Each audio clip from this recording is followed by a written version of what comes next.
오늘날 우리는 덴마크, 스웨덴, 노르웨이, 그리고 핀란드까지 포함해서 북유럽에 대해 생각할 때 가장 먼저 매우 탄탄한 복지 제도를 떠올리곤 합니다. 국가가 시민의 의식주를 어느 정도까지 책임져야 하는지에 관해서 사람마다 생각이 다를 수는 있지만 북유럽 국가들이 전체적으로 봤을 때 가장 강력한 복지 제도를 가지고 있는 것은 부정할 수 없는 사실에 가깝기 때문입니다. 이런 상황에 대해 생각할 때면 마치 이 지역에서는 처음부터 강력한 복지 국가가 존재했을 것이라고 생각하기 쉽습니다.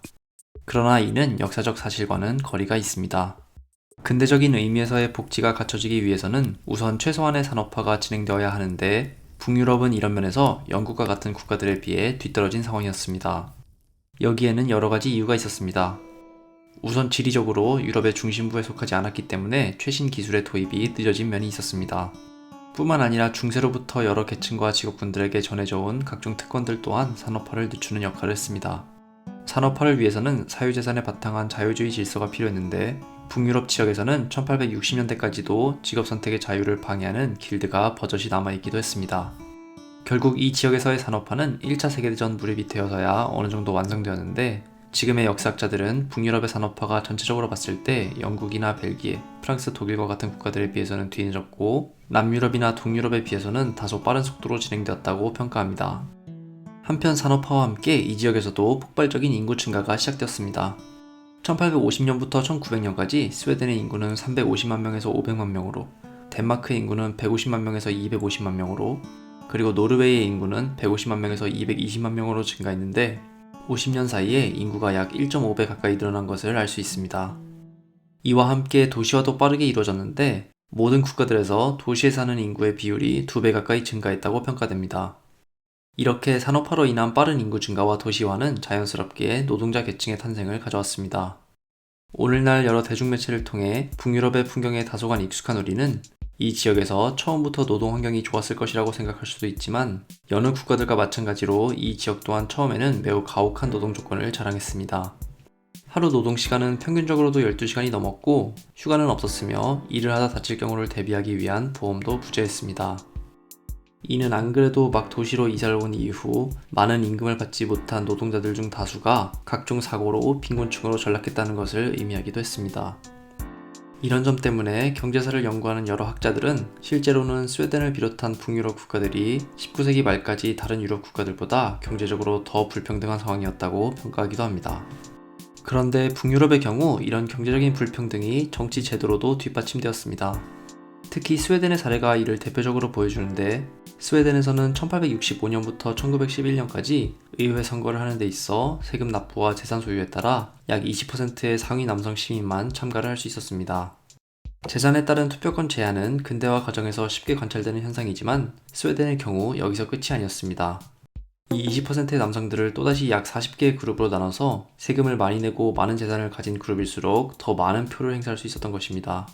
즉 마치 오늘날의 기업에서 가지고 있는 주식 수에 따라 의결권을 행사하는 것처럼 선거 방식을 운영했던 것입니다.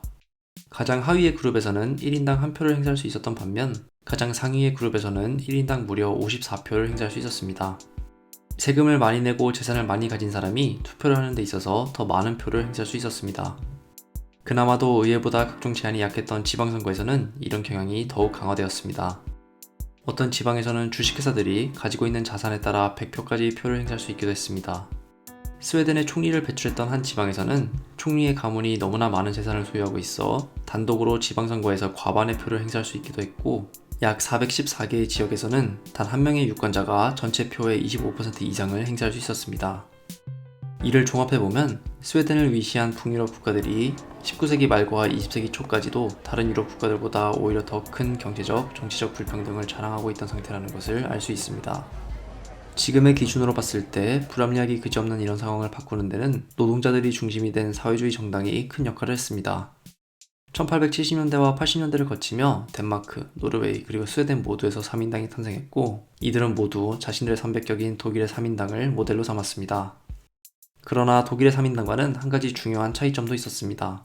초기까지만 해도 자본주의 자체를 혁명으로 넘어설 것인지 아니면 자본주의 안에서 개혁을 통해 노동자들의 환경 개선을 꾀할 것인지를 두고 노선 갈등을 벌였던 독일의 3인당과는 다르게 북유럽 국가들의 3인당들에서는 이념적으로 유연함을 유지하면서 정부나 기업과의 협상에 적극적으로 나서는 문화가 비교적 빠르게 자리 잡았던 것입니다.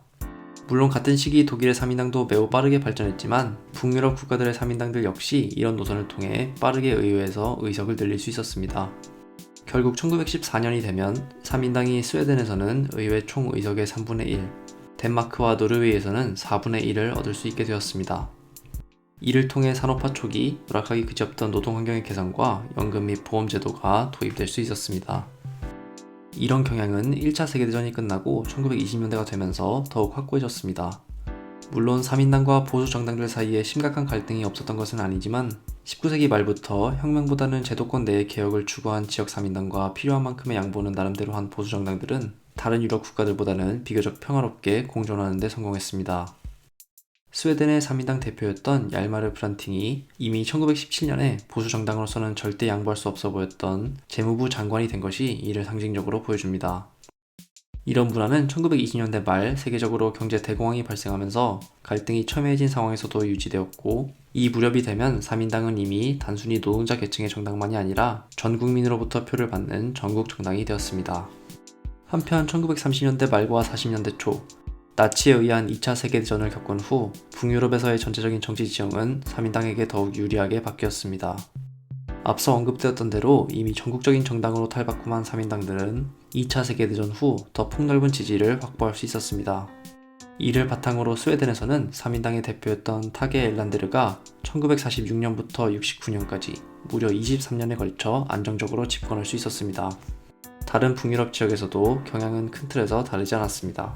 우리가 북유럽 국가들 하면 강력한 복지제도가 떠오르는 이유는 바로 이 시기 도입된 정책들 때문입니다.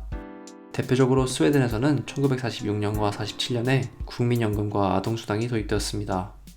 1951년에는 1년에 3주의 휴가가 보장되었고 53년에는 전 국민을 대상으로 한 건강보험이 적용되었습니다.